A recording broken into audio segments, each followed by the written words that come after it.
Beruchim Habayim Rabotai. Welcome to another edition of our Thursday night's class. I hope you all had a happy, meaningful, successful holiday season. Tonight's class dedicated Lilui Nishmat Leah Lubia Bat Pitya Tehi Nafshat Tzura B'Tzor HaChaim B'Gan Eden Ha'Elyon. Amen ve'amen. So we start a new cycle of parashiyot.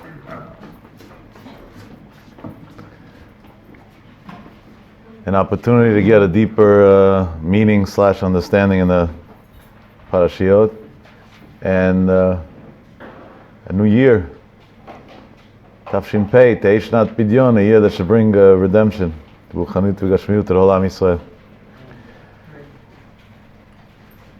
So there's a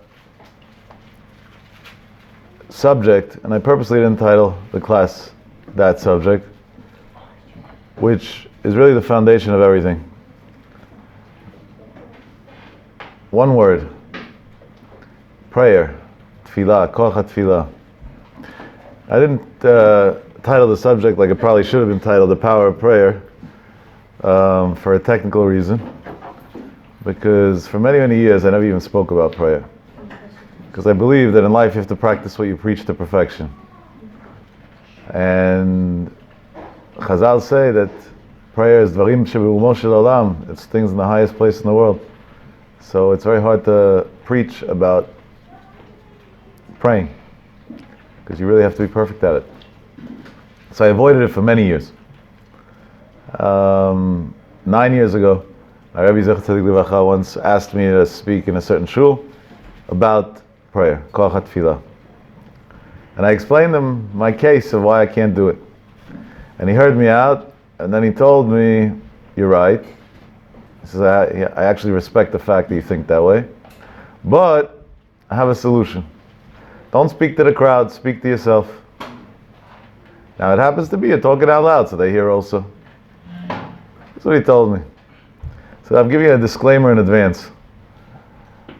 Tonight I can be admitted into a psych ward because I'm talking to myself.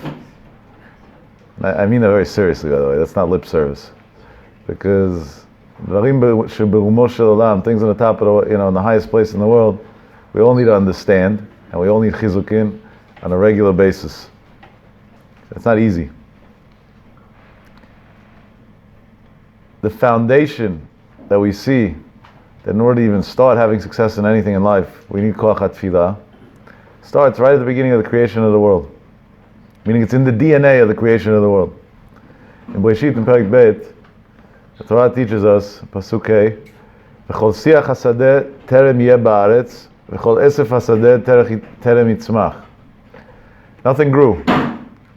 Hashem creates a world and nothing's growing yet. Why? Ki lo imtir Hashem Elokim al haaretz, because Hashem didn't make it rain yet. Ve'adam ayin la'avod ta'adama, and therefore there was nothing to take care of the crops for. There was no crops. You need rain. If you plant seeds in your front yard for new grass, fall season, and you don't have a sprinkler system, an irrigation system where it doesn't rain, nothing's going to grow. Seeds need water. So Hashem makes the world, and He puts in the ground the potential for all the elements of the world to grow, but nothing grows because it doesn't rain. That sounds like He did a half a job, no? If you created it, so let it grow, or grow it instantly, or whatever it is. Why do a half a job? It's very, very not godly-like. So Rashi brings down, similar to what the Gemara says in Masechet Chulin Daf Samech Amud Bet, that really is bothered by this question. What Rashi brings down is, Umay taima lo imtir. Why didn't it rain? Comes Rashi and writes, Lefi sha'adam ayin la'avod et ha'adama, because there was still no person to work the land. What does it mean to work the land? Ve'ein makir b'tovatan shel gshamim. And he won't recognize the blessing that rain brings with it. U'ksheba adam v'yada she'en tzorich la'olam. And when a person came and realized that it was necessary for the world to have rain, hitpalel alehem, he prayed for it, v'yardu, and it started raining right away. V'tzamchu ha'ilanot v'adshayim, and the trees and the grass, everything, in other words, started growing. Rashi over here is saying two big yisodot. The Gemara says the same thing, just a tiny drop different. That it's really the foundation of all foundations.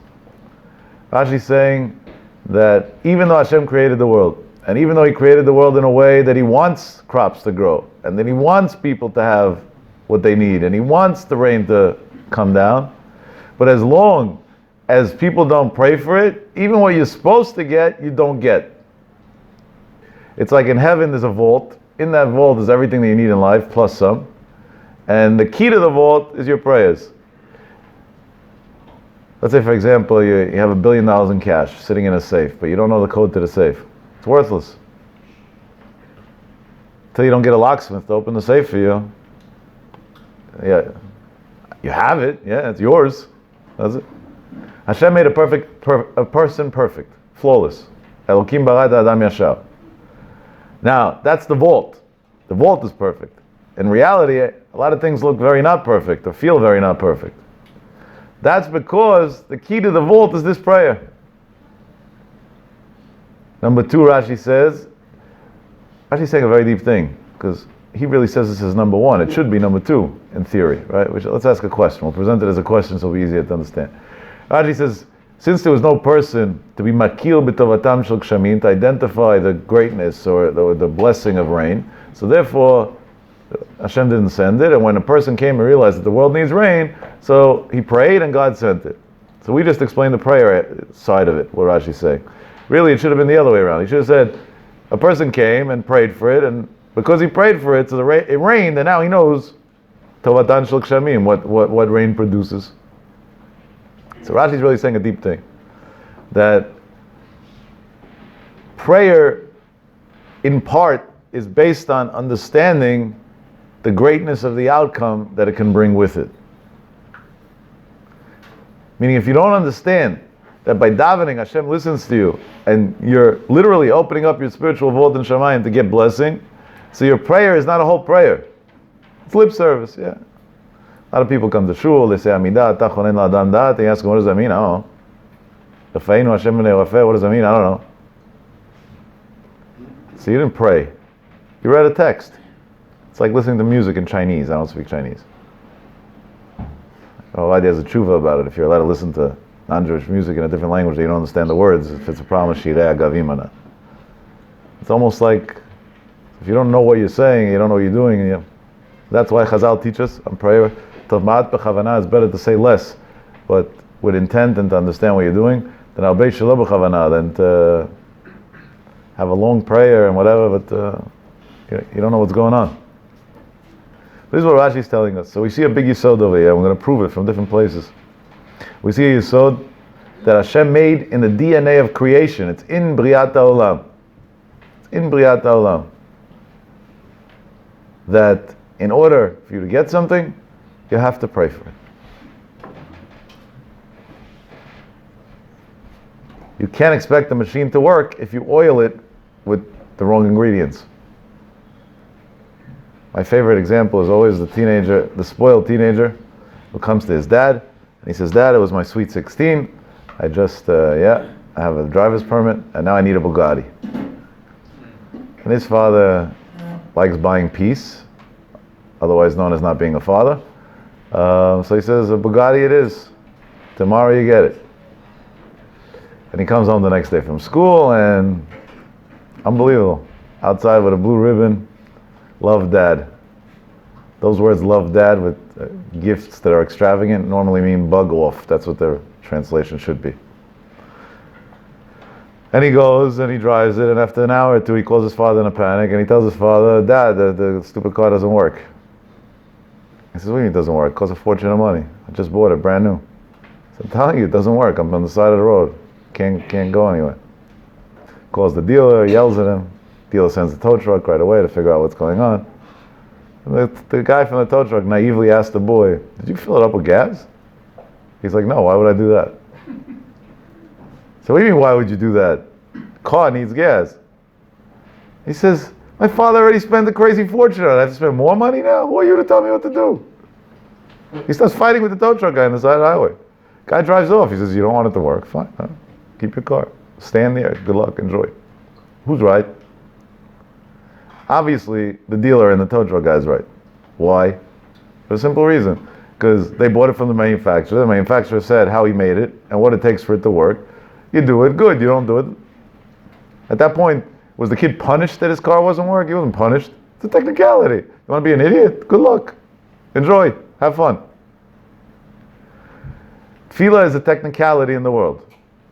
Hashem made it when He created the world, that the dynamics of the world, the DNA of creation is that if you don't pray, you don't get. You want to pray, pray. You don't want to pray, don't pray. It's up to you. It's 100% up to you. But then don't ask later why it doesn't work. Chazal teach us that instead of waiting until somebody's sick to pray that he should get better, if he would have prayed a day before, they should never get sick. He wouldn't be sick in the first place. That's what Chazal say. Until you pray that you're going to get better, pray that you shouldn't get sick. You should stay healthy. That you should be healthy always. So this is what we see from this Rashi, but let's take it a step further. And again, what Rashi's saying is, and this is what I'm stressing, it's not to get extras.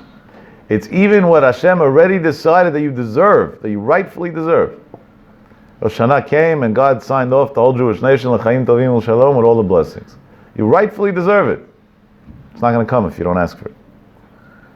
Why is it like that? But why is it like that? If anything, it almost should be the opposite. I'll give you a parenting dilemma. Let's say, I don't know, today it's hard to gauge the numbers, but let's say a teenager needs about $100 a week to survive. I know the numbers keep on getting higher every year that the cycle of classes go by. But millennials, what should we do?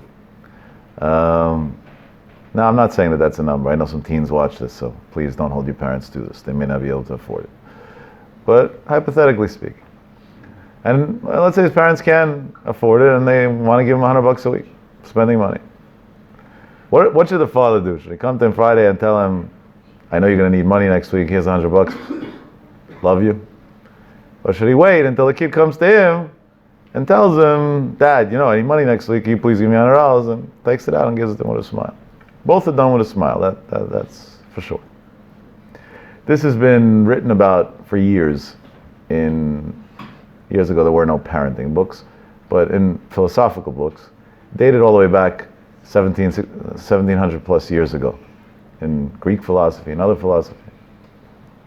The rationale behind the two ways of looking at it is one way of looking at it is a kid has to learn responsibility and learn that money doesn't grow on trees, and know that daddy worked hard to get the money that he's giving you. And therefore, if he comes to ask his father or whatever, so he realizes where the money's coming from, and he realizes that nothing comes for free in the world. The flip of it is that kids don't like being dependent. But by definition, they are 100% dependent or 90% dependent. I love when teenagers say, I'm so independent. I said, yeah, you used to live in mommy's basement. What independent? You don't even have a roof. You could be, yeah. You have enough money to wax your rims, congrats. But so independent. Besides, who said being independent is a good thing? It's the opposite. Torah teaches us in Parasha, Lo tov hiyot adam levado. It's not good to be alone. Actually, it's good to be dependent. It's not. There's different meanings to dependency, but there's a healthy dependency, not an unhealthy dependence. We're all dependent, right? God pulled the plug, and it'll be bad news in 12 seconds. So we should stop disillusioning ourselves. But the human nature is we don't like having to rely on others or come on to others. It feels very uncomfortable. Even a son to his father. It's just whatever. Number two, if a son really needs money, and the nature of the world is the way Hashem made it is that a father is supposed to tend to his son's needs definitely at a very young age. But again, we're talking about disclaimer when the parent can afford it. And he doesn't do so. So to the son, it's like, what did he learn? His father's not doing his minimal role in life. He's not being a father. So now comes, this was an old debate that was written all over the place.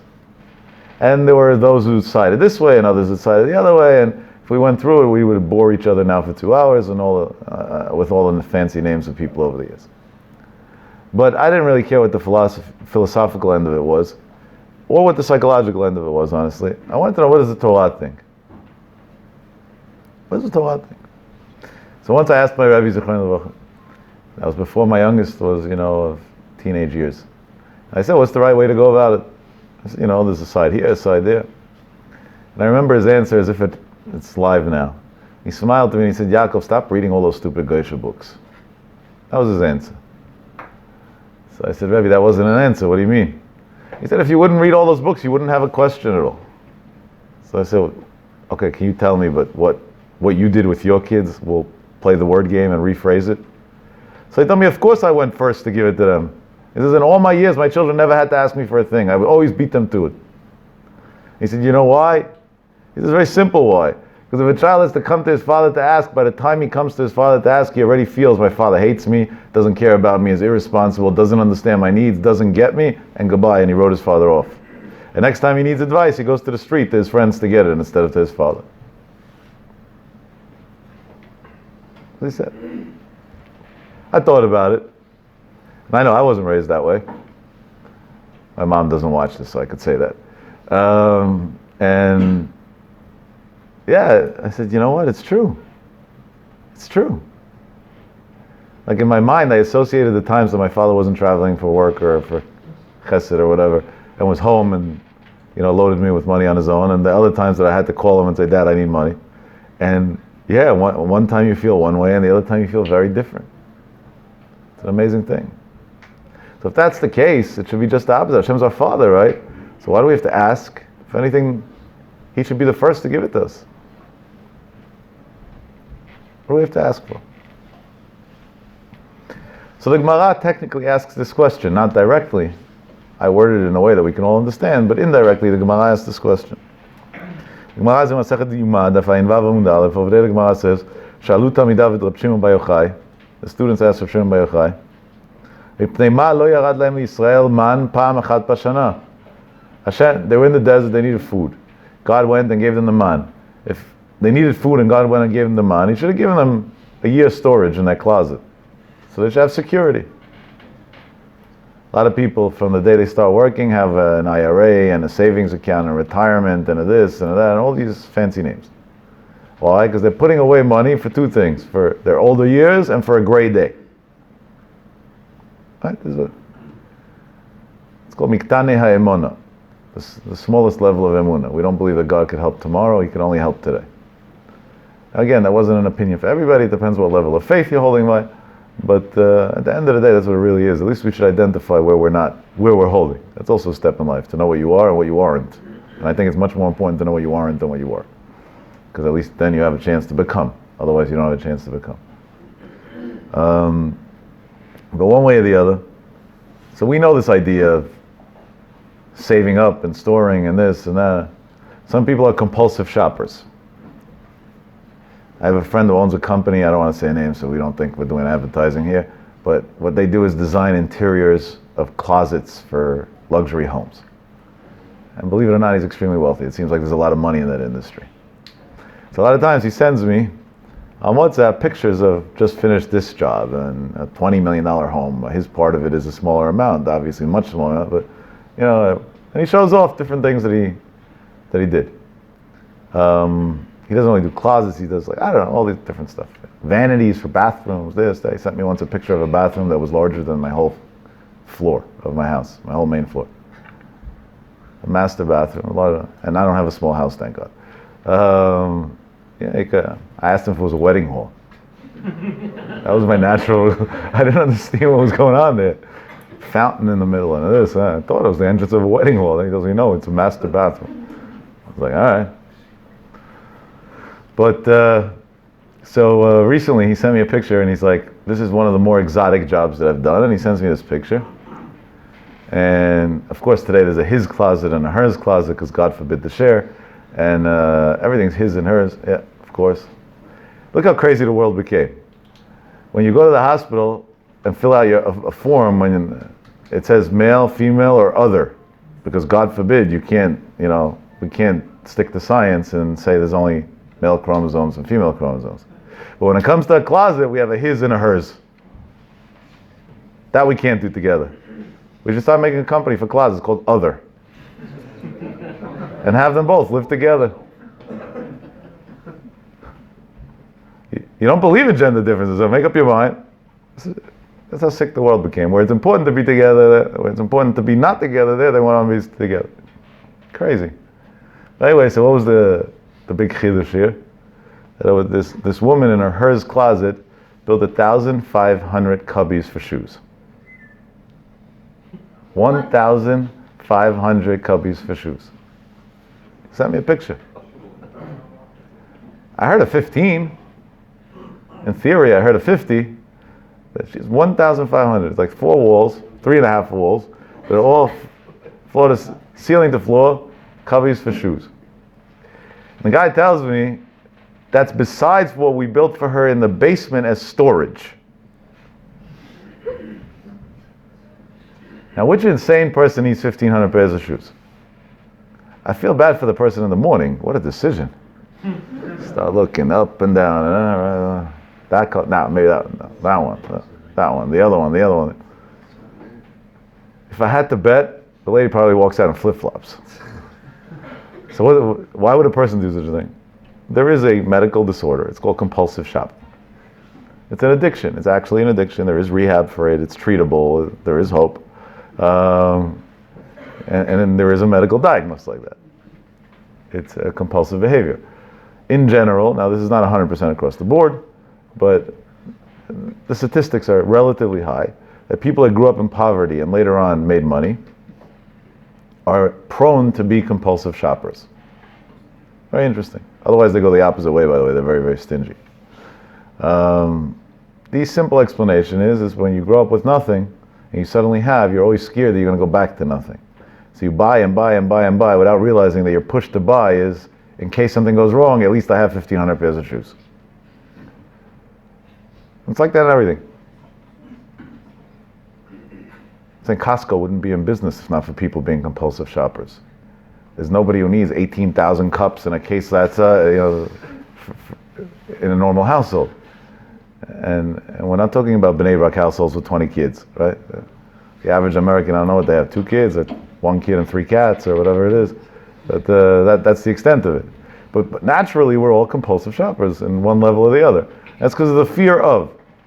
I don't know if we live in New York, so this is not really common for us, but I don't know if you ever were in Florida or North Carolina, South Carolina, when they were predicting a tropical storm or a hurricane. You can't find a bottle of water on the shelves in the stores. At least there's a rational element to it. It's a safety thing, whatever. But the idea of it is what's going to be in an hour, or what? I don't know, so therefore I have to get now. So Hashem is giving the Jewish people food. Food's not a luxury, it's a necessity. I think that we all agree on. The form of food he gave them was called man. God is a master chef, is the ultimate master chef. And instead of having to make 8,000 dishes for somebody, he gave him one dish that could be 8,001. What could be better? Why not give them a year's supply? Let them feel calm. Let them know they got it. Give them the security. Give them the feeling of security. Instead, every morning it came down, except for Shabbat. And not only that, it didn't come down in the same location. If you were well behaved the day before, it came close to your house. If the day before you were not that well behaved, it started traveling further and further. There were some days people didn't go pick up their food because they were embarrassed, because if you have to walk a mile to get your food, everybody knows what you were up to last night. So they rather just stay hungry. That's literal, by the way. We learn that from a pasuk. The pasuk says, "Vayancha vayar'ivecha vayachilcha et haman." Hashem tortured you, made you starve, and fed you man. If he fed you man, then you weren't tortured and starved. The answer is the man made it transparent where a person's holding in life. So a lot of days people stayed hungry because it just wasn't worth it. So Hashem should have provided us security. Give man for a few years, a year. That's the Gemara's question. Gemara asks for 1 year. So it says, Amalem, he told them, there's Rav Shimon Bar Yochai.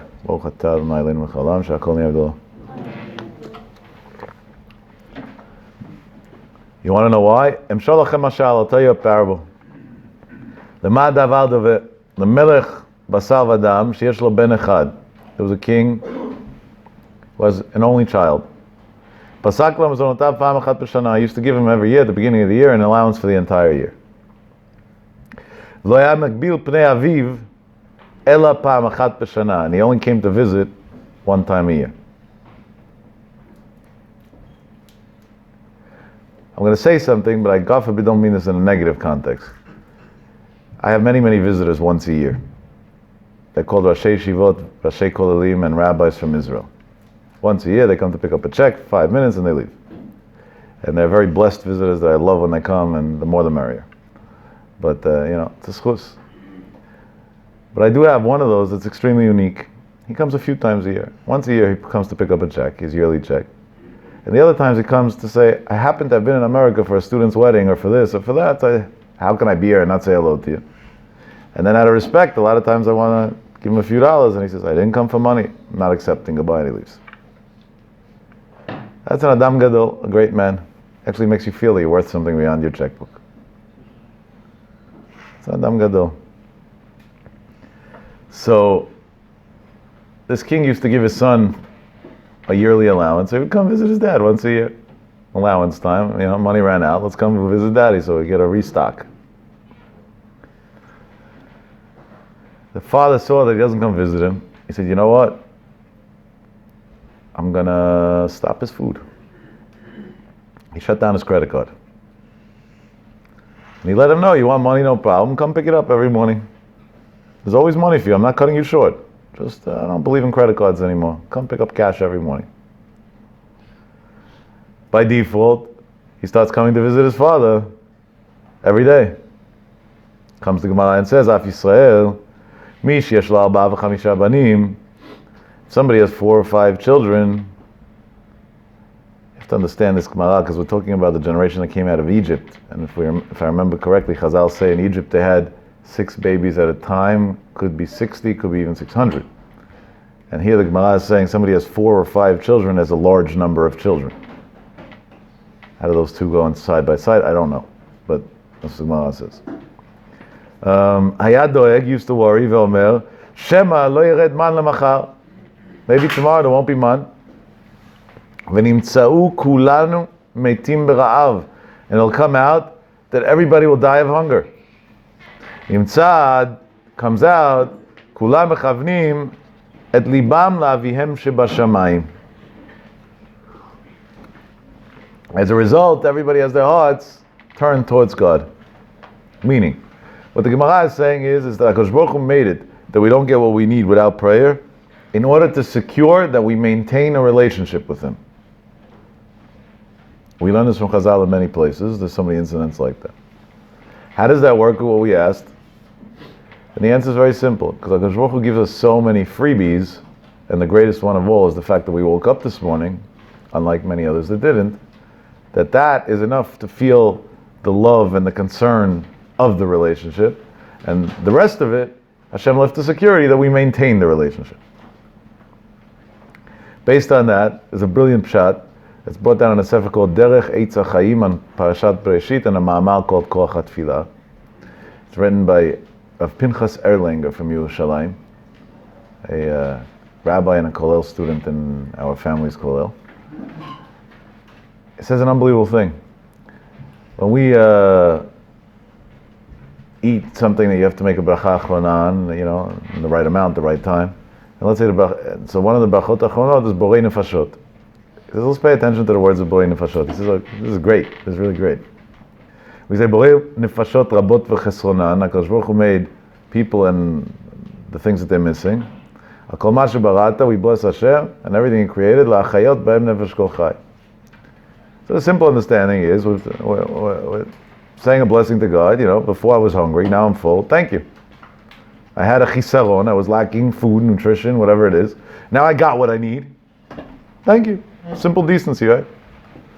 You walk into a store and you pay for something, you still say thank you. Kavachon when Hashem just gave it to you. Part of tefillah is to be makbid on brachot, and it's people sometimes think that why would you even talk about that? If we would say a blessing with as much kavanah as we eat our steak, Mashiach would have been here a long time ago. How long did your blessing take? Not even 4 seconds. You don't remember if you said it or not. How long did your cowboy steak take? God knows. It's an hour and a half experience. So why is the blessing worth 4 seconds and the steak worth an hour and a half? And the steak you remember and talk about, and nobody ever came to me and said, last night I went out to a restaurant And it was an amazing experience. I had such a good Birkat Hamazon. It was unreal. I feel so good about myself. I never heard that in my entire career. I've spoken to a heck of a lot of people.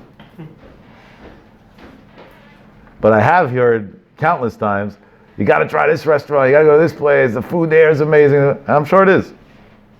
But I think maybe we got it wrong a little bit. We got the idea wrong a little bit. I learned this from my uncles at Sal. I do this all the time. When I have somebody who's not observant yet, I mean, there's no such thing as not religious. There's not observant yet. Everybody has the right time when they're ready for it. Come to the house or whatever, and I right away feed them because I believe in feeding Jews. But there's a problem, and there's always this is a serious halachic issue. It's not a joke. In Shulchan Aruch it says that you're not allowed to give somebody food if you know he's not going to make a blessing on it. So you know they're not going to make a blessing. You want to feed them. So there's all different diunim and the poskim, what to do. Either to give them the food as a gift, so it's not you, or I don't know, there's different discussions about this. The biggest issue is a wedding. In your house, normally Friday night, you make Kiddush, Hamotzi, there are no other blessings, people heard it from you, at least Shomea Koneh, one level or the other, it slides. But you make a wedding, and now you're feeding 400 people or 500 people, and 3/4 of them are not observant. It's a serious thing. And for that, there's an Eitzah Halacha, believe it or not, to put up a sign. That's it. For the boss, it says that he put up a sign that said the food belongs to God after the blessing to you. So simple and so true. But one way or the other, I'm not saying you have to do it, I don't know. Each one should ask his local rabbi. But there is such an idea. So I always go through this dilemma with myself, what do you do? So I try to be the first to make the blessing and to have them in mind and hope it works somehow or the other in an indirect way, or maybe they'll just see that I made a blessing, so out of a formality they'll make one. That's the way I try to beat it personally. But when somebody comes in with a child, it's the greatest thing, because that's the opportunity to change their life. I remember one incident that stands out very strongly because this person I'm in touch with very frequently. She does a lot of work for me in Israel, voluntarily. Lady walks in one day, and this was in the office, and with a kid, a young kid, a 3-year-old, 2.5-year-old, 3-year-old, for medical advice, whatever it was. And I sit and I hear the thing, and I review some files, and I page the receptionist. I tell her to bring in a tray with food and with everything, respect. Somebody came, feed him. She does a few minutes later, and by my desk then, in the office that I was then, I used to always keep in the drawer, instead of files, I have file cabinets in my brains, Baruch Hashem. I don't need so many file cabinets. I keep candy. Number one, I like candy. But number two, make a Jew, Shach Zechet Tzadik Levachada. Shani Badel Chaim Tovim used to give me 2 bars of chocolate every time I went to him. So I learned from him, if the Gdol Hador could give chocolate to somebody, that means that there's something nice in giving somebody something sweet. So when people come, so they can, this one goes out with gushes, the other one with Laffy Taffies, the third one, each one, whatever he likes. All different types of candy, assorted candies. They bring in the food, and again, the blessing dilemma. So I take out 3 different types of candy from my drawer, and I call the kid over, a cute kid. I give it to him. I meant to give him a choice, 1 or 3. I felt bad for the mother's dentist bill. Baruch Hashem, he took all 3. I don't care if his mother doesn't care. She looked like one of those spinach moms. That's why I was a little concerned to give him 3 types of candy. Yeah, there is such a medical illness. It's called spinach mom. It's a severe illness. That one I don't know if it's curable. But normally they end up only diagnosing it when the kid's a teenager and has emotional issues. That's when it's retroactively diagnosed. But one way or the other, by the way, there's actual medical research on that. That wasn't my cynical lines. A lot of medical research today on that. Kids need to grow up with a sweet feeling because sensory is what they have most, and that's how they identify their psychological elements. And no, I'm not a dentist, and I happen to hate dentists. Not personal, but whatever. Don't like the environment. Something about that drilling noise annoys me. But one way or the other. So the kid takes 3 candies, and the mother was Israeli. She tells the kid, "Tagid toda," say thank you. What does a 3-year-old do when you tell him what to do? The opposite, right? He says, "Lo." She tells him again, "Tagid toda." Lo. 3rd time she tells him, "If you're not going to say thank you, I'm going to take the candy away from you." That's what I was waiting for. This was a setup, and she fell right in. So I paused her, and I said, "Giveret, ma'am, I have a question for you. You're an intellectual lady. You have a PhD in law and the whole thing. You're a hothead. You got a lot working for you. What did you just tell your kid? If you're not going to say thank you, I'm going to take it from you. And you just started eating without saying thank you to the one who gave it to you." She said, "I told you thank you." I said, "I didn't give it to you." She said, "I even told the lady who brought it in thank you." I said, "She didn't give it to you." She said, "So who gave it to me?" I said, "God gave it to you. We're just robots in the show." She was quiet. After 30 seconds, it felt like eternity. She told me 2 words that changed her entire life. "Atat sodek," you are right. Years later, we'll fast forward probably 12 or 13 years by now, 13 years maybe. She lives in Israel, a famous person in the legal world in Israel, and a very powerful person. And became a regular Shomer Torah mitzvot, unreal. Because she started by making blessings, because you have to say thank you. And then she said, "I'm telling God, thank you, how am I going to spit in his face?"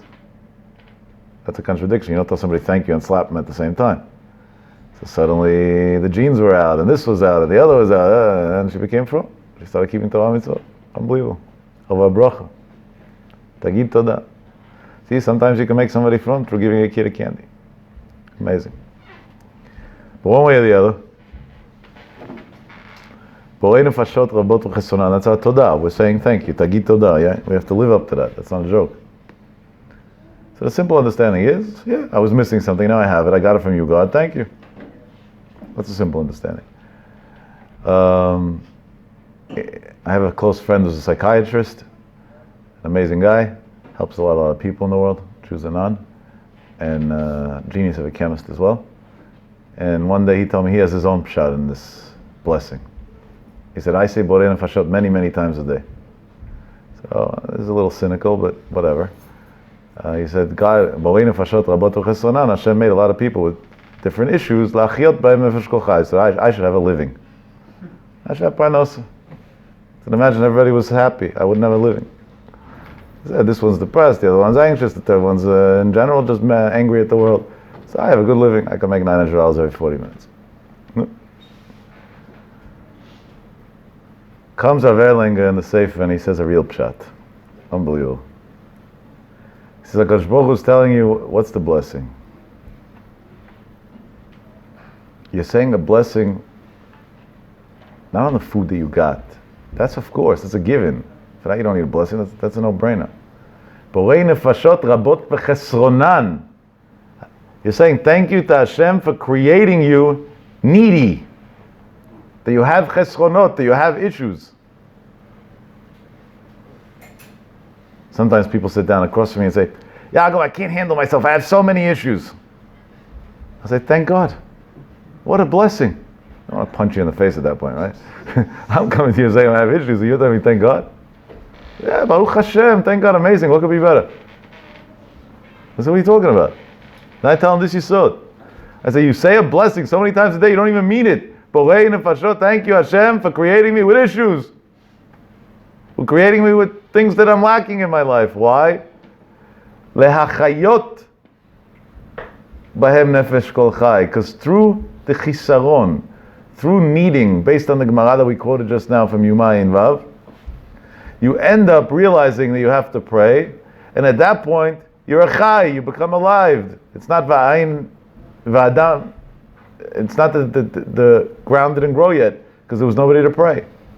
If you wouldn't need anything, you would never pray. You would forget about God, just like that son of a king who got his yearly allowance. So the chisaron, what you're lacking, is actually the biggest chesed. Is Hashem doing you a favor.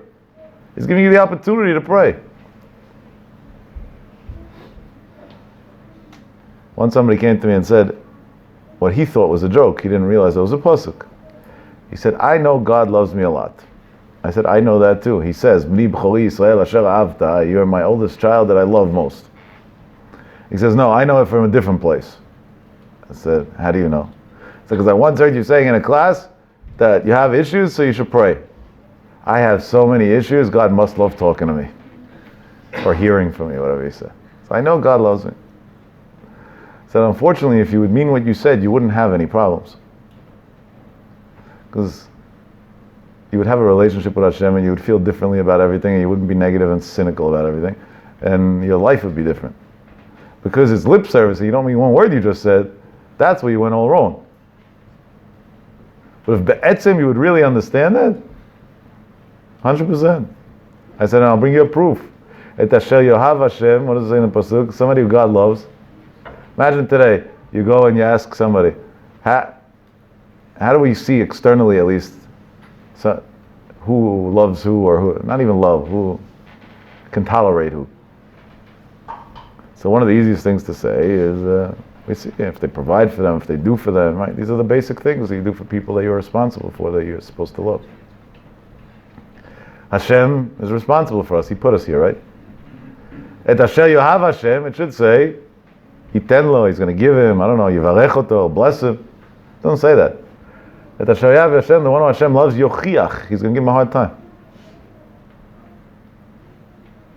He's going to give him musa. Musa means that he's going to struggle in life. And that's why tzaddikim always had yisurim, because it's called yisurim shel ahava, suffering of love. What's love is there in suffering? None that I know of. I get annoyed when there's a drop of traffic on the highway. Well, what love is there? Where's the love? So listen to the amazing thing.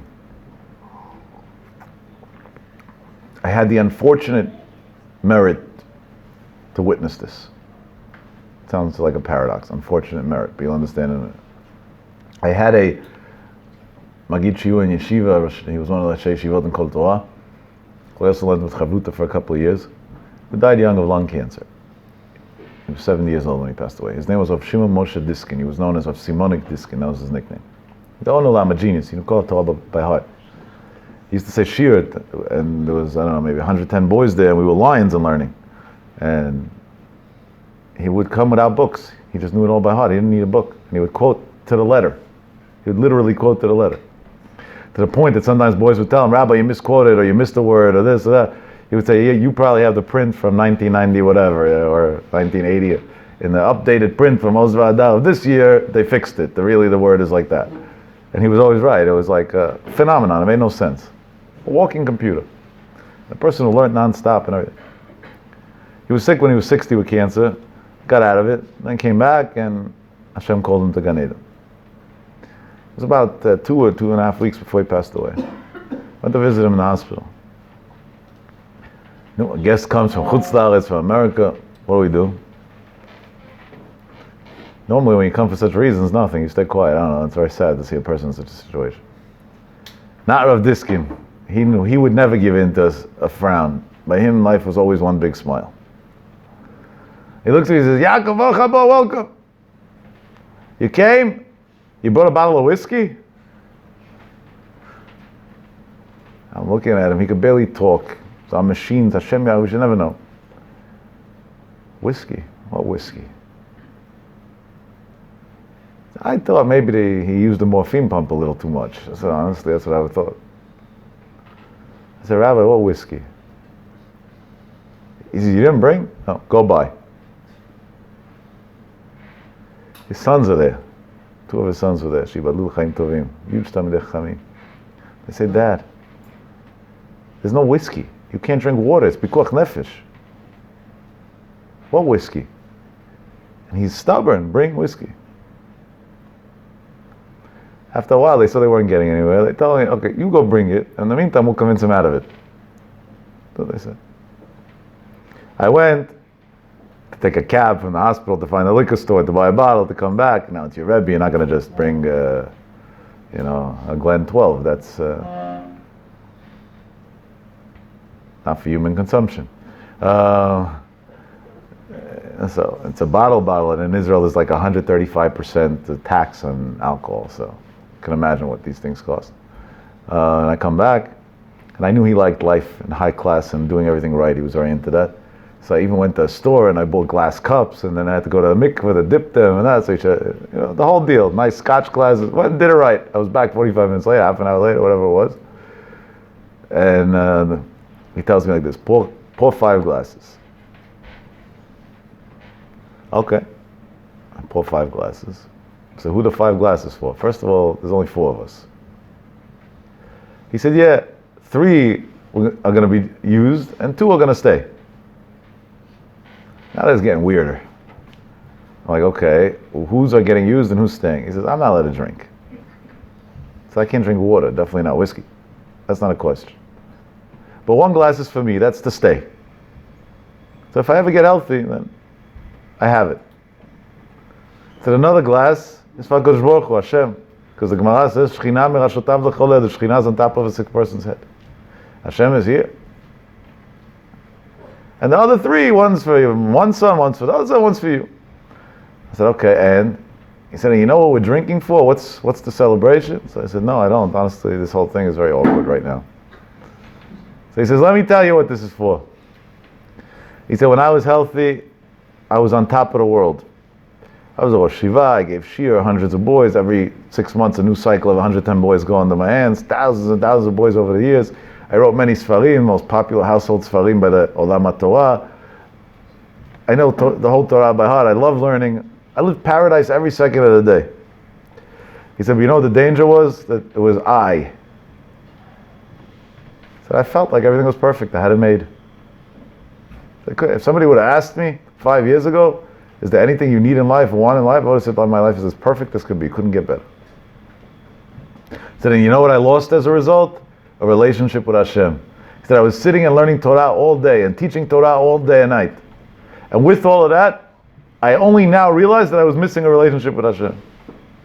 He said, now that I'm not well, and at night I never know if the next morning I'll wake up, and in the afternoon when I take a nap, I never know if my kids will see me again. And I'm constantly living, feeling that I'm dependent on God's mercy every second of the day. I have a never-ending close bond with God. And I feel literally that Hashem is with me on top of me, not just theoretically. He says, and so I finally got somewhere in life. I finally accomplished something in life. That's a feeling I don't want to give up. He said, so I don't know if I want to get better. The only way I want to get better is if I know that the 2 glasses of whiskey for Hashem and me can last together and that bond stays. He said, but I'm definitely not sad that I'm sick. This is what he tells me. And then with his polls and everything, he's like, I don't have the strength to get out of bed, but my kids do. Why don't you guys dance for me? And sing, Hodula Hashem ki tov ki l'olam chasdo. Say thank you to Hashem for the fact that I'm sick. Because through that, I got the hachayot, I got my life back, I got my spiritual life back. I got to feel close to God. A feeling that I don't want to let go of. That's what he said. 2.5 weeks later, he passed away. By his funeral, I think one of his sons said the story over. A man that's on his deathbed, suffering that we should never know. No human should ever have to know what this means. No creation, forget about human, not an animal either. Nobody should know what it means to suffer. Can't breathe on his own. Is reliant on machines and doctors and medicine and treatments. And this is years ago when things were even worse than today. Terrible situation. What's on his mind? Let's make a celebration. Why? Because now I get to feel closer to Hashem than everybody. He understood this idea. Sometimes exactly the chisaron lehachayot can bring you the biggest chiyus ever. Can actually make you alive. It's all a matter of how you want to look at it. Suddenly his tefillah was a tefillah. Not that it wasn't before, it was a Gedol Hador, but he felt that on his level it got even stronger and even higher and that's an amazing thing. Nobody lives life's not a free ride. Nobody lives life smooth sailing. Life has a lot of hurdles. Some that we admit to, others that we try to deny because it's easier, but every day is a battle. Every day is a challenge. The Gemara talks about it. Chazal say there's only one way to deal with it. It's kol gal v'gal ne'neti lo roshi. To know how to bend down and let it pass. It's a very famous story with the Chazon Ish Zecher Tzadik Livracha, who once a mother came into him with a boy, and he had some sort of illness. And kids, if you wanted a blessing. So the Chazon Ish said it was a chronic illness. I mean, it's something that it can't kill him, but it can't be healed either. And it's a condition that would give him discomfort in his life. So the Chazon Ish said, Ada chatuna ze yavo. Till he gets married, it'll pass. And sure enough, a few months before he got married, he suddenly started feeling better completely, and as if nothing ever happened. He was a healthy man. Later on, they did new tests, and everything. It was completely healthy. After the wedding, the boy went into the Chazon Ish with his new wife to say thank you. He got his health back. What could be better? He could live like a mensch. The Chazon Ish said, there's nothing to thank me, you should thank my mother. He said, the rabbi's mother hasn't been alive for many years. What thank you, mother? He said, when I was a kid and I used to cry at night because I didn't want to go to sleep because I fell and I hurt my knee or whatever. So my mother used to tell me, until you get married, everything will be fine. So you came in and there was nothing to do. So I figured, who was the smartest lady in my life? My mother. So I said, until you get married, everything will be fine. What's amazing about this story? Look at the power of your mouth. The Chazon Ish said, Ada chatuna ze yavo. So in Shamayim they said, until he's going to get married, he's going to be better. Because by the Chazon Ish, even though he meant it in a humoristic way because of his mother, it still had a b'china of tefillah. Because everything he said was tefillah, v'ani tefillah. He was a metziut of tefillah. So by HaKadosh Baruch Hu, the fact that he opened his mouth at that point, that was a sort of tefillah, and that's it. Tzaddik goes, HaKadosh Baruch Hu mekayim. The tzaddik said something, Hashem says, okay, I'm going to make it happen. It's mind-boggling. Amazing, amazing story. Amazing story. But you got to believe it. If you don't believe it, it doesn't work. You have to really believe it. You have to live tefillah, like literally live it. And tefillah doesn't mean a book. Of course, Anshe Knesset Agdelos made a takana to daven shachrit mincha. We should pray, and it's important. But the real tefillah is not the real. I mean, the ultimate tefillah is way beyond that. Rav Nachman talks about it in many Torah. It's lasuach is to talk, to be able to talk to God in your words. It's to be able to have a dialogue with God. And to share with him your feelings, there's nothing wrong with that. Including when you're upset. Once somebody who I did a very big favor for came over to me, randomly by a place that we bumped into each other, a store. And he told me that he's a little bit upset at me, but he owes me a lot, so he doesn't want to be upset at me. So I should help him with his feelings. I said, that's like a wife going to her husband and saying, be my psychologist. Leave me alone. You want to be upset at me? Be upset at me. You don't. I said, honestly, you won't be the first, you won't be the last, I really don't care. So he says, no, this is serious. Why aren't you taking me seriously? I tell him, let me hear, what are you upset at me for? I said, because if I did something wrong, that I want to rectify, that's for sure. He said, I came to you for help for a certain thing, and you did whatever you did, and you didn't do it all. You could have done the whole thing. Why did you make me have to deal with the rest myself? So I told him, that's actually a valid question, not a reason to be upset. Ask a question. I came to you for a chesed. You were willing to do the chesed, but you were only willing to do 90%, not 100%. Why did you stop at 90%? You should have done 100%. It's very important to finish a mitzvah. So I have an answer for you. My father once told me that one of his friends went into the Satmar Rebbe, the first Satmar Rebbe, Yoel Zecher Tzedek V'Kadosh Tzedek, and asked him for tzedakah for his. Why? Because he's marrying off a son and he needs money for the wedding. He doesn't have money. Satmar Rebbe asked him, how much money do you missing? So he told him $8,000. That was then. That's a honorav, a fortune of money was back then. And the Satmar Rebbe gave him $7,500 cash in an envelope and told him, I'm sorry, I can't give you more, but this hopefully gets you closer to your goal. When he left the room, of his real glick, those Satmar Rebbe's Gaba asked the Rebbe, he said, I don't understand. You never give so much money, but if you decided it's a big mitzvah, so the Rebbe has another $500, so why didn't you just give him the whole $8,000? And if you didn't think it was such a big mitzvah, then why didn't you just give him 100? Why did you stop right before the end? So the Satmar Rebbe said, I'll tell you why. Imagine I would have given him $8,000. And then he goes back to Israel, and he makes the wedding, and it turns out that his bills were $8,500. He would have been eating himself alive. Why didn't I ask for $8,500? But now he only got 7,500. So even if his bills are higher and it's not enough, he knows the most the Satmar Rebbe was able to give me was 7,500. So there's nothing more I could have asked for. So he feels more calm with his own decision of the number that he asked for. So I told him, dude, I know you very well. You got a lot of problems. You're going to need a lot of cheseds from me in the near future. If I would have done 100%, so then you would have said, I should have already spoke to him about the other thing at the same time. I only did 90%, so you should know I couldn't do more. And then you leave me alone for a little bit. And you'll be able to deal with yourself and learn to deal with life yourself and not be dependent all the time. So he liked the answer. Then I told him, but the Chazal say, and you're a Talmid Chacham. So what do we take out of this for life? So he said, what do we take out of this for life? I said, what did you say? That I have ta'anot on you, meaning I'm upset at you about something, but I don't want to have it. And so we take out of it for life what Rav Nachman says in Tefillah. Rav Nachman says you should talk to God, but sometimes, Chas v'shalom la'aleinu, we're not allowed to talk this way, but a person is upset at God. What's the eitzah? To talk to Hashem about that too. God, right now I don't know how to deal with what you did to me, and I'm upset at you, but I don't want to be. So help me have a normal relationship with you and understand what's going on. That's also part of tefillah. Maybe that's the biggest part of tefillah sometimes. It's an unbelievable thing. There's a very famous netziv in Bamidbar Perek Chaf. It's worth looking at it. He talks at great length how Hashem many times is waiting, and he actually suffers that he has things that he wants to give the Jewish nation. He's just waiting for them to pray for it already so he can finally give it to them. And over there the Netziv talks about tzaddikim and their power in prayer, but that's for a different day, maybe a whole shir on that.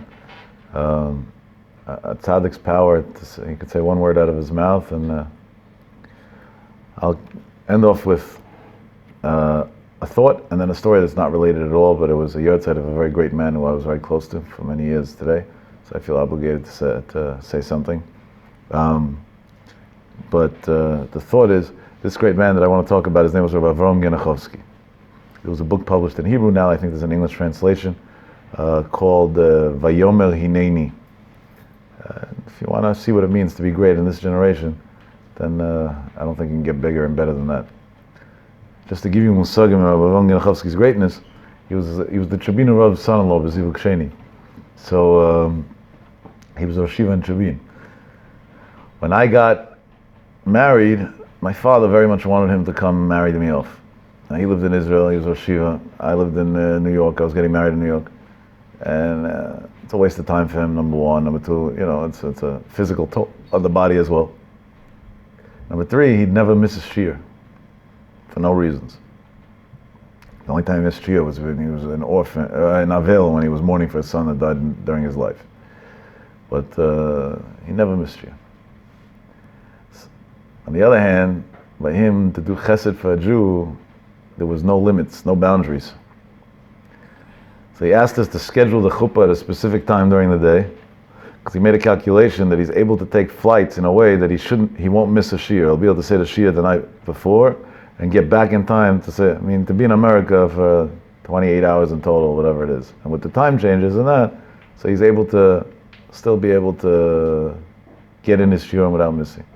And he landed and he came straight from the airport, did the chuppah, didn't even stay after the chuppah for 1 minute because he already had to be back in the airport and he was already late for his flight back.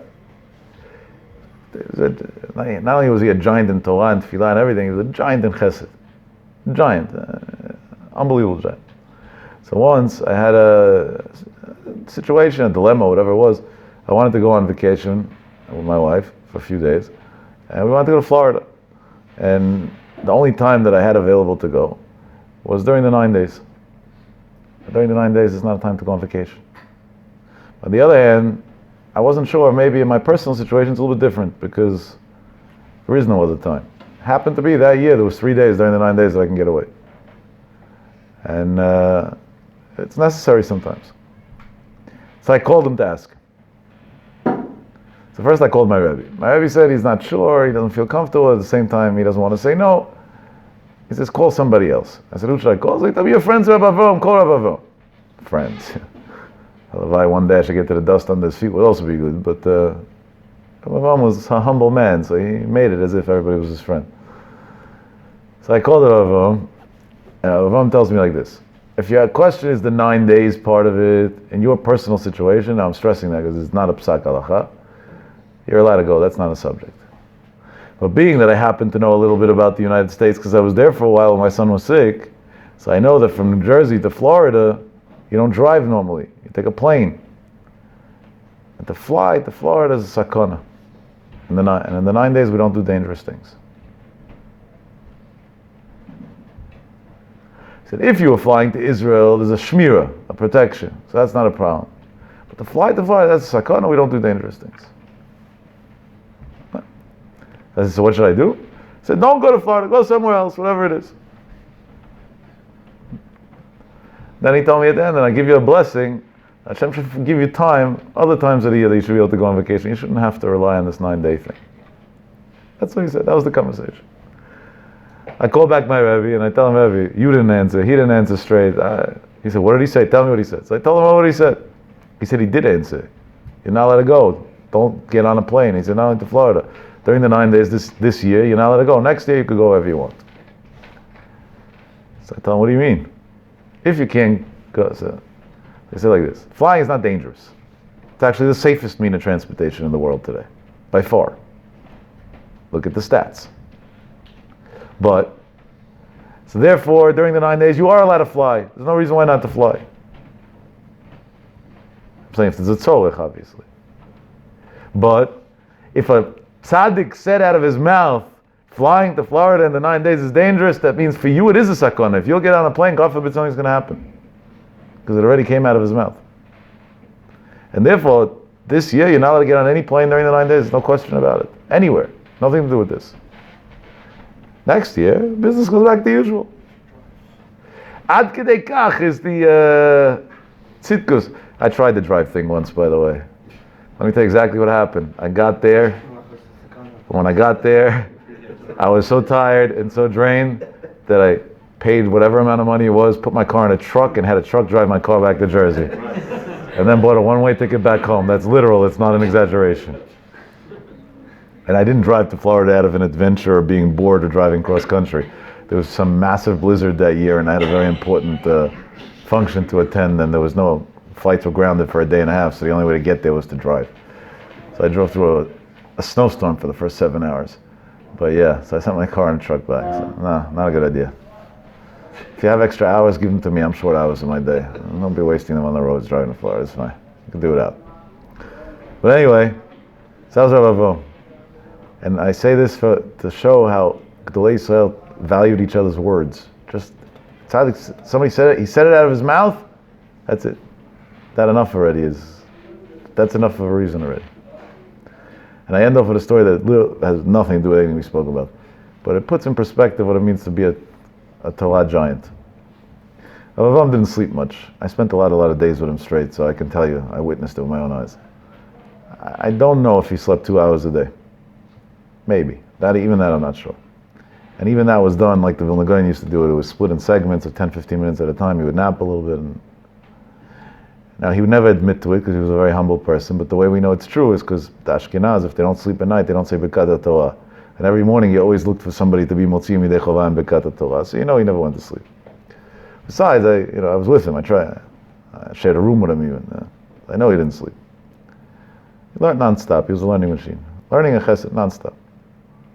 Now, Rav Avraham he would be in Yerushalayim 5 days a week, 4.5 days a week, and on the weekend he was in Bnei Brak. His wife lived in Bnei Brak. And he was very into making people feel good. Now, the best way to make a yeshiva boy feel good is if he learns with a big rabbi. Imagine you could say you learn Chavruso of Chaim Kanievsky. It feels good and you're important. So in Israel, to say you learned Chavruso of Avon Genachovsky was like the biggest deal possible because he was like the biggest genius of the last generations. So he would allocate time from Friday afternoon until Sunday morning when he would go back to Jerusalem in Bnei Brak to have different chavrutot. And he would book like 50 different boys, 10 minutes each, that they should come learn with him. There was one, and he would gauge the time based on their needs. Meaning if he saw somebody needed more chizuk emotionally, so he would give them 20 minutes. There was one guy who had a lot of trouble, he had a lot of issues, whatever. And so Avram gave him an hour every Friday night. He should come to the house after the meal for an hour to learn. And it literally turned the guy's life around. That gave him a boost and strength and whatever, and it made him a mensch, and it turned his life around. One Friday night, he comes to the door, and I guess he wasn't paying attention, or he forgot it was Shabbat, whatever it is. The Gemara says there's such a thing called a mitasek, a person's not paying attention, and he rang the bell. He's by the Gdol Ador's house, so he just rang the bell Friday night. It's bushes. Could die of embarrassment. Listen to Adam Gadol. No answer. Waits a couple of minutes, knocks, no answer. A couple of more minutes, knocks, no answer. Finally, 15 minutes later, there's an answer. Now, Avram comes to the door wearing pajamas. I can tell you for about a week and a half that I was with him, he didn't put on pajamas once. He was wearing pajamas, and his face and everything, his hair, everything was a mess. And he told him, "Oh, I'm so sorry, I was very tired, I lied down, I thought I would wake up on my own, I fell asleep. Please forgive me, you're probably waiting for a while." Only after Avram passed away, his wife told that guy, let me tell you what really happened. We were sitting by the meal, in middle of the meal, the bell rang, and Avram whispered, "Oy, now he's going to be embarrassed." And he made me clean off the table immediately, put everything away as if there was no meal, and we should all, it was a son-in-law and a son, and him and his wife, they should all go, into the rooms, and he went and put on pajamas, messed his payas, his beard, everything up, so he should have a pillow face. And came to the door, and like that, maybe he could prevent the embarrassment from another Jew. And we're talking about a Gdol Ador that every minute in was priceless. What should we say? Some people are real idiots. They like showing they know things. Caught you red-handed. Fool. What's the point? Just the opposite. It's just the opposite. Cover up for somebody else. Don't. Where's chesed? Where's sensitivity to somebody else's feelings? One of the rabbis here in Queens that deals a lot with Gittin told me that he thinks that a big percentage of the Gittin happen over diets. I told him, Rabbi, you have a lot of far-fetched stuff to say, but this one takes the cake. What are you talking about? He says, very simple. He says, there is a trend in the world that you're always on a diet. And every few months the diet changes. One day it's Atkins, then it's ketosis, then it's this, then it's that. And, it's all different. Keto ends you up in ketosis, same thing. Every few weeks there's another one. Now it's interval fasting. I don't know what's going to be next. Every so often there's going to be another one. That's the trend. It's a style. Today, to be cool, you have to have a psychiatrist, a therapist, and be on a diet. That's what it takes to be cool today. And if you really want to be cool, so then a little beard and this and that, look like a mess and dress like a fool, and then you're really cool. That's the world, right? I'm not exaggerating. You know any celebrity that doesn't have a psychiatrist, therapist, and is on a diet and dresses like a nut? Every single one. Meaning that's what it takes. That's the DNA of success in a world of emptiness. This is all right. It's a Sunday morning. Lady wakes up, or a guy wakes up. After Yontiv, I got so fat. Sukkot, right? 21 meals we had, or whatever it was in total. Probably more than that. I'm assuming Chol Hamoed, right? Everybody eats and this. Got so fat, going on a diet. Interval fasting. Going to eat for 8 hours, fast for 16 every day, whatever it works. That's it. A few weeks from now, there's going to be Bria Chadasha, be a whole new person. It's going to be unreal. I know, I tried this a bunch of times. I know the way this works. And, no. First day, the 8 hours, 10 to 6, we're eating. From 6, there's no food. Only water. 8:30 at night, the kid comes home from the deli with a nice corned beef baguette and French fries and this and onion rings, and the whole house is Reich Gan Eden. And then the father says, no, one onion ring, that's also fasting. It's pachot mikishiyu. Then after the onion ring, 2 French fries, beshinui. We're going to eat it beshinui. And then a little corned beef, that's a protein. That's not fattening. And it's 8:30, and he's pigging out with his son. This is his first day. He didn't even get past one day. And his wife walks in. She came back from the mall after a long day of shopping. And she sees him eating 8:30. She says, hon, I don't get it. Didn't you just say this morning that you're not eating after 6? He's like, oh yeah, my battery died in my watch. By me, it's still 5:30. She didn't mean bad. She actually meant it to be cute or whatever it is. Idiot, what are you doing? You caught a person b'shat klono at the time of his embarrassment that he couldn't stick to his word even for 8 hours. Why are you doing that? You're mevaza a Jew. You're causing tzar to a Jew. You lose your chilek in Olam Haba. For what?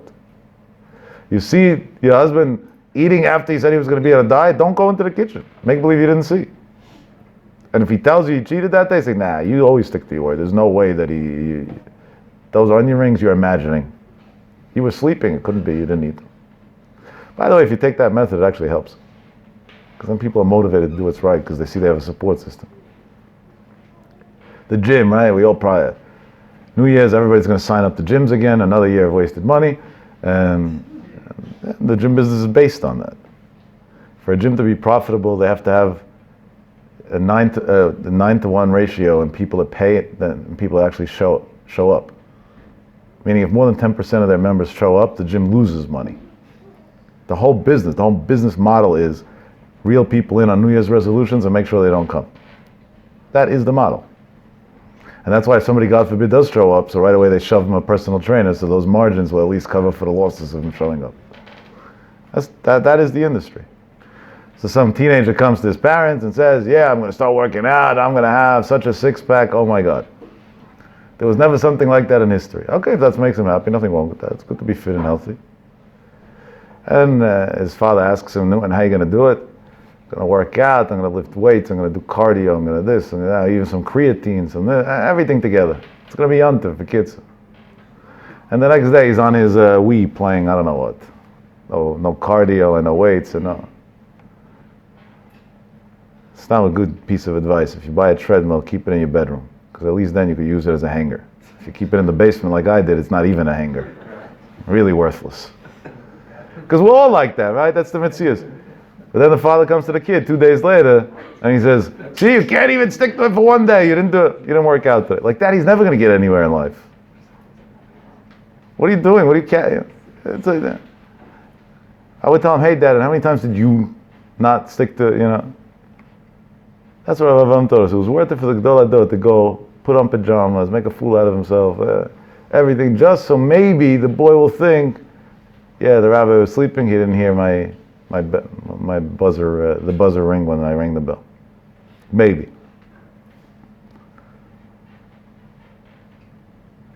And I'll be Mesayem b'davar tov. In Shabbat in the yeshiva, they didn't have a regular mashgiach. Some yeshivas have what's called a mashgiach. Policeman, in other words. No. Rav Yaakov felt there was no need for it. He said, what's a mashgiach? To go look for what the boys are doing wrong? He says, I'm looking to see what the boys are doing right in life. Because Baruch Hu should help, that we should see in life the right thing, and look to see what's right, and somehow we should have a little chizuk in our koach hatfilah, myself before everybody. And Be'ez Hashem, and that's chus, we'll see good things in life. Amen v'amen.